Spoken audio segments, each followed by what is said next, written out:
Hey, what's up everyone? Welcome back to another plant-based nutrition tier list video. I'm Derek from Simnett Nutrition, and today I'm going to be ranking plant-based foods on how good of a source of iron they are. I've already done tier list videos on plant-based protein sources and also omega-3s, which I will link down below, but a lot of you guys recommended that I do iron, so here we go. So just really quickly before we get into the tier list, I think it's important to understand why iron is important. Like, what does it do for our body? So the main role of iron is to help our body produce hemoglobin. Hemoglobin is a protein that is in red blood cells that helps to carry oxygen to all the different parts of our body. It's also crucial for myoglobin production, which is a protein that carries oxygen specifically to our muscles. So this is why if we're deficient in iron, we often feel tired, lethargic, get out of breath easily. So this is one important mineral. It also does a few other things. It helps our body create different hormones and some other stuff, but it is important. We want to know what foods contain it. We want to make sure that we're getting enough.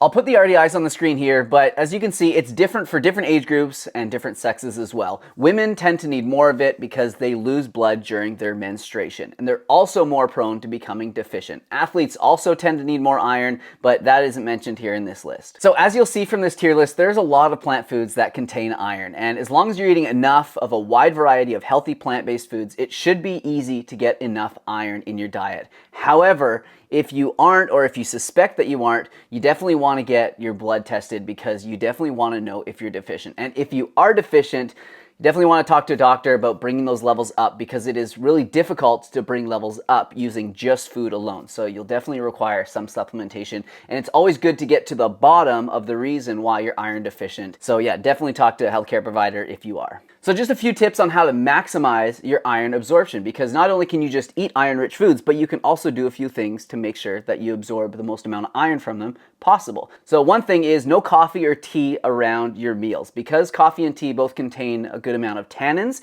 this can actually inhibit the absorption of iron. So make sure that you drink coffee or tea around 30 to 40 minutes away from your meals. Vitamin C significantly increases the amount of iron you absorb from food. So it doesn't mean you have to take a vitamin C supplement. Just eating some vitamin C rich foods with your meals will help to increase the absorption. So citrus foods like oranges, lemons, and limes are always good to have with your meals. And then also foods like bell pepper, they're really rich in vitamin C. However, you want to make sure that you have these foods raw because vitamin C is denatured with heat. So you want to make sure that you're keeping as much vitamin C in those foods as possible. Garlic, onions, and other sulfur-rich vegetables can help with the absorption along with beta-carotene-rich foods. So onto the tier list. As usual, S tier is the highest. It stands for superb, and then it just follows like regular school-style grading as the list goes down. I'll be judging these foods based on a few different factors. So obviously total overall iron content is going to be the main factor. And I have a chart to go along with this video that shows you how much iron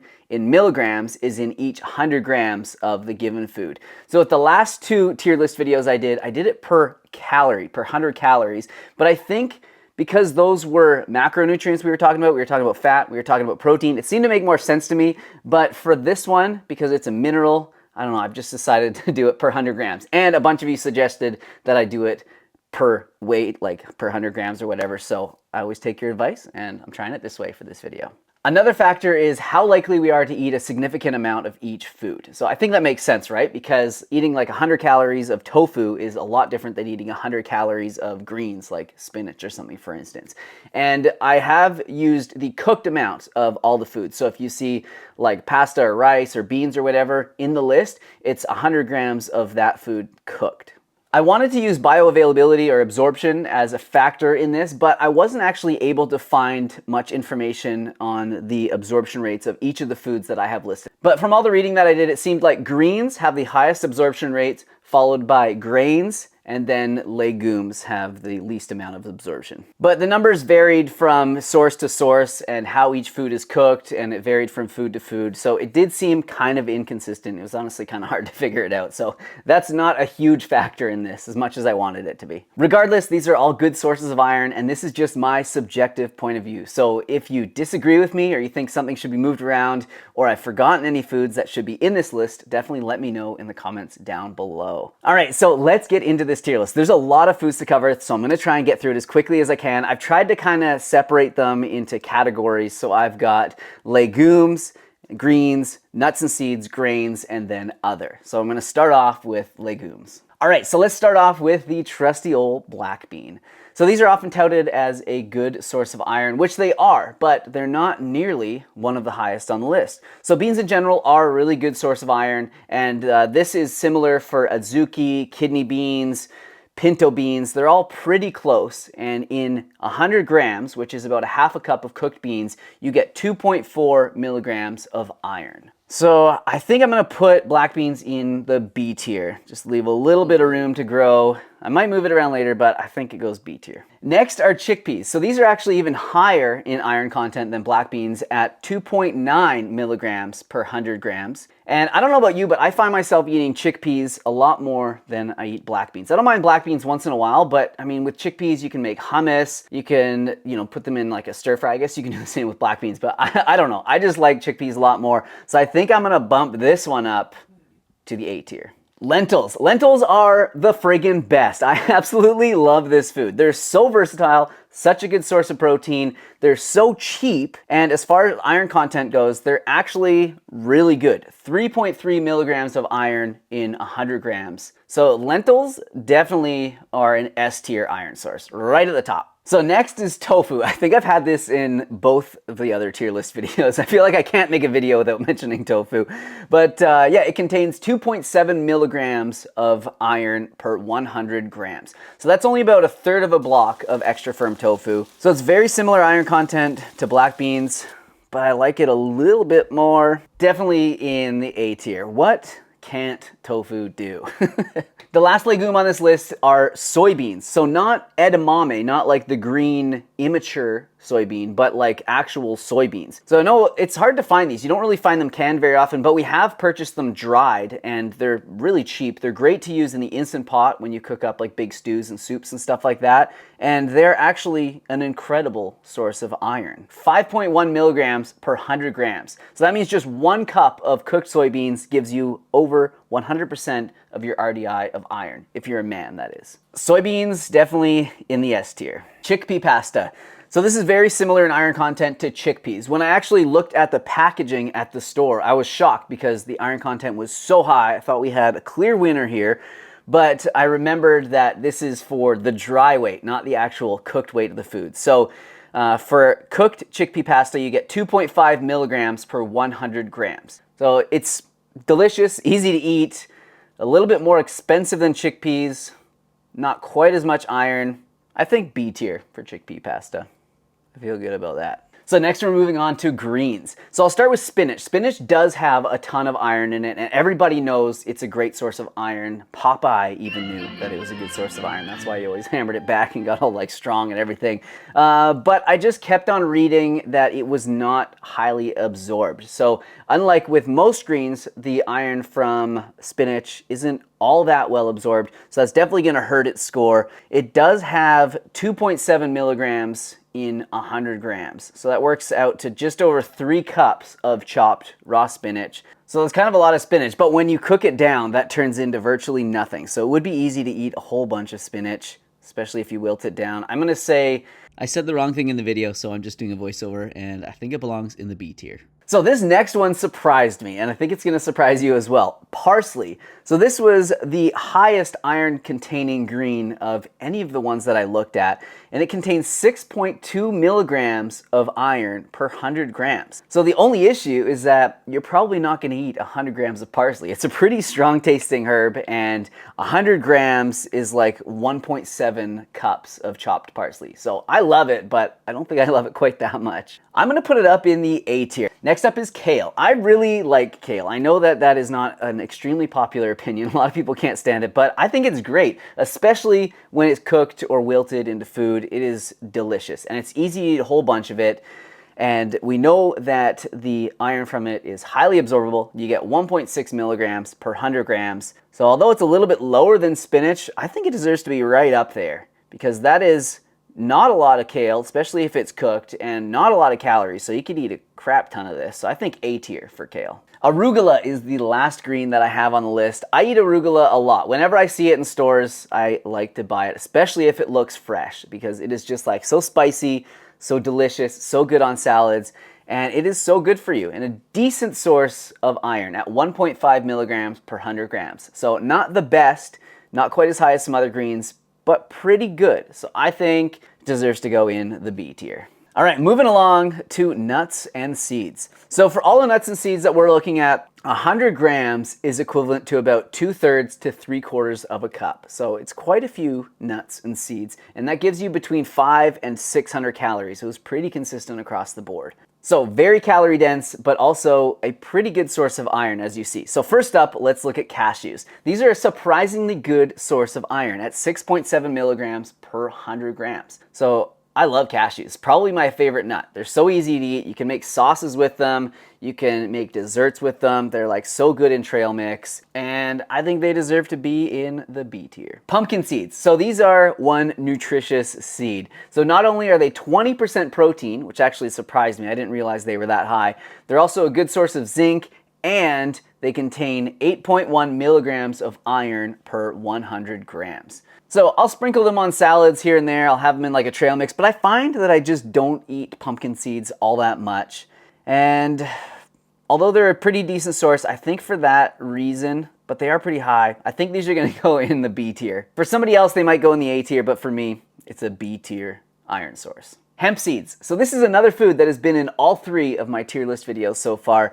A great source of protein, omega-3s, and now for iron. So they give you 8 milligrams of iron per 100 grams. So I eat them a lot. I throw them into my smoothies almost every day. Super easy just to like put on top of salads and stuff like that. And for that fact, I think they're gonna have to go into the A tier. It's a great source of iron and a great food. Oh my God, so many foods left. I'm gonna have to motor along here. Almonds, 3.7 milligrams in a 100 gram serving. So definitely not my favorite nut, but decent when coated in tamari seasoning or if they're salted or whatever, but just plain on their own, I don't eat them that much. Not a ton of iron. I think these belong in the D tier. Moving on to grains. So next we have sprouted whole grain bread. That is a very specific type of bread, but this is what I eat. I eat this like Silver Hills organic sprouted whole wheat bread. This stuff is awesome. And it contains 3.6 milligrams of iron in 100 grams. So 100 grams of bread is about 2.5 slices. So I know that bread has like a bad reputation lately because it's like carbs and whatever, but for me, I'm a fan. I like bread, especially if it's like good quality bread like this, high in fiber, you know, whole grain, all that sort of stuff. So definitely a decent source of iron and 15 grams of protein in 2.5 slices. So not a bad source of protein either. I think B tier for the bread. Next up is oatmeal, or as it's known in the carnivore community, peasant food. Call me a peasant if you want. I love oatmeal.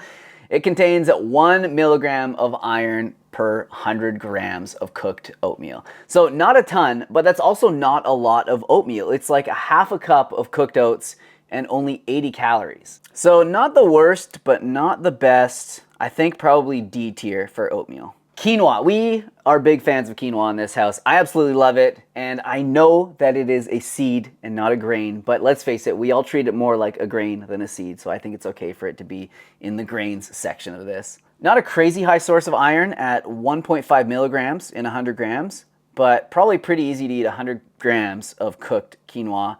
Delicious, decent source of protein, so it's got to go above oatmeal because it's definitely more iron than oatmeal. I think C tier for quinoa. So next is brown and white rice. So when I was looking at the nutrient content or the iron content on chronometer.com, which is where I got the values for all these foods, it kept showing me that white rice had more iron in it than brown rice, which seems like really counterintuitive to me. So when I was at the store, I checked and it seemed to have about the same amount of iron content. So I don't know which one is right, but I know Chronometer prides themselves in using the NCCBA, which is the Nutrition Coordinating Center of Food and Nutrient Database figures, which is a very trusted source. So I'm gonna say that they are correct. So if white rice really does have more iron than brown rice, it's gonna have to go higher in the tier list. So I think C for white rice, D for brown rice. Maybe I'm wrong, I don't know. But that's where I'm gonna put it. I eat a lot more white rice than I do brown rice as well. So for me, that's where they go. And then the last category is other, or like the wild card category. So we have dark chocolate. So this is often recognized as a good source of iron. However, you got to eat a lot of dark chocolate bars in order to get a significant amount of iron.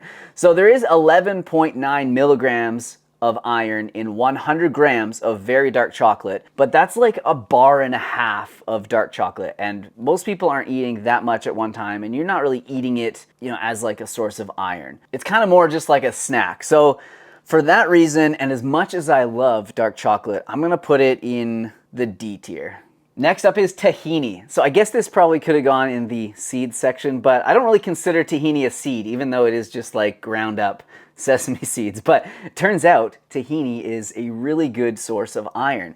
So per 100 milligrams of tahini, you get about 9 milligrams of iron. So it is a lot of tahini. That is like 0.4 of a cup and a ton of calories. So we're probably not having that much, but a tablespoon or so on a meal is definitely not off the table for me. I love having tahini on my meals, and that'll definitely bump up the iron content of a meal. So I think B tier for tahini. Blackstrap molasses. So whenever you search high iron sources for vegan, blackstrap molasses always seems to come up. I don't know if they've like paid off somebody or something like that, but I just don't get the hype. Who is eating a significant amount of blackstrap molasses? I definitely am not. I'm good for maybe like a tablespoon on my oatmeal like every so often, but it's not something I'm eating every single day. And it's not even that high in iron. 3.4 milligrams per 100 grams, which is like a third of a cup of blackstrap molasses, and I don't know about you, but I'm not eating that much. I don't see the hype. E tier for blackstrap molasses. Oh yeah, so the next one's kind of surprising. Mushrooms. I didn't really think that I would find them on this list, but they're actually a kind of decent source of iron. So in 100 grams of cooked mushrooms, you get 1.7 milligrams of iron. So it's not all that high, but that's only a half a cup of cooked mushrooms. So it'd definitely be easy to eat a whole bunch more than that. They're not very high in calories. I think it's a pretty decent source, but compared to others on the list, not that high. D tier for mushrooms. And finally, potatoes. So at first, it might not seem like the best source of iron. 100 grams of potatoes contains 1.7 milligrams of iron. However, 100 grams of potatoes is only like a half of a medium-sized potato. So in like 2.5 medium-sized potatoes, men are getting more than 100% of their RDI of iron. So you definitely want to leave the skin on in order to get the most iron out of your potato, because that's where a lot of the minerals are. They're definitely easy to eat, a lot of them. I think that they deserve to go in the A tier. For sure. All right, so I have a couple bonus ones that I've thrown in here, and these are kind of like superfoods. They're not something that everybody's eating a lot of, but I found it pretty interesting because they are superstars as far as iron content goes, and that is spirulina and chlorella. So I know you're not likely to have 100 grams of spirulina or chlorella. That would be like 14 tablespoons, so I definitely don't think anybody should be having that much. And if you did, that would give you 28.5 milligrams of iron for spirulina and 130 milligrams of iron for chlorella, which is way higher than any of the other foods that we looked at. But even if we look at a reasonable amount of these foods, like a tablespoon, you're gonna get 2 milligrams of iron for spirulina and then 9.1 milligrams of iron for chlorella, which is a pretty good amount. And that's about what I put in my smoothies when I make them. And I'll put chlorella or spirulina in my smoothies probably like 2 or 3 times a week at least. And from what I researched, quite absorbable as well. So I think both of these definitely deserve to go in the S tier. So I know that was a lot, but as you can see, a lot of plant foods contain iron, and it really shouldn't be difficult to get enough iron on a whole foods plant-based diet as long as you're eating enough foods and you're eating a variety of them and following some of those absorption tips that I mentioned in the beginning. So check out this iron-rich meal that I made. I started out with some leftover rice and quinoa and a few other veggies. Then I added some chickpeas, then some kale, and then I put all of that on top of a bed of arugula, added some vitamin C rich orange slices and some bell pepper to help with the absorption, drizzled on some tahini, topped with hemp seeds, and this meal alone is going to give me well over 100% of the RDI of iron. So I hope you enjoyed watching this video. I hope you learned something from it. If you did, definitely hit the like button because it helps me out a lot. And if I've forgotten any foods, or if you know of any iron-rich foods that I didn't mention in this video, or if you disagree with me, think things should have been moved around a little bit, definitely let me know in the comments down below. I absolutely love reading your comments. Thank you all so much for watching. Subscribe if you haven't yet so you can see more from me, and I will see you soon with another video. Here's some other videos of mine that I think you might like, and if you're looking for some delicious and healthy plant-based recipes, check out my new recipe ebook, Easy Vegan Comfort Meals. It contains over 60 plant-based recipes, lots of delicious sauces that I know you're gonna love. Thanks for watching and thanks for the support.